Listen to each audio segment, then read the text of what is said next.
Ito po mga kasabro, at ito po yung pagpapatabanan ng talong ni Urbanito de la Peña, aka Banong po mga kasakay.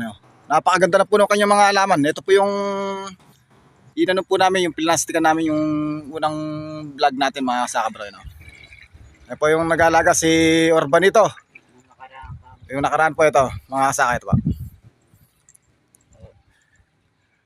Ito po, napakaganda na po yung kanyang mga alaman mga kasaka. Pagkita po namin, kondisyon na po. Ayan po yung pagpapataba po ng talong ni Urbanito de la Peña mga kasaka bro. Napakaganda po at napalusog na po yung kanyang mga laman. Yan. 16-20 at saka urea po yung pinagalo niya sa kanyang pagpapataba sa, sa talong mga kasaka bro. Napakaganda po ng tulong niyo.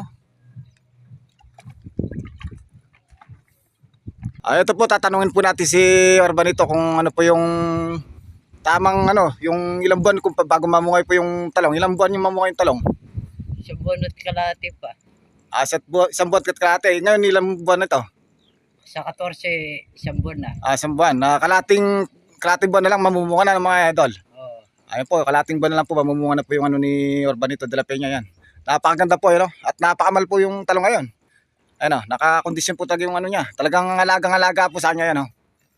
Yan po yung sikreto ni Urbanito, yung pinamanatili yung yung malinis yung paligid ng alaman para pwede dinada po ng insekto para hindi po mapunta sa kanyang mga alaman yung mga kasakay At napakaganda po ng kanyang alaman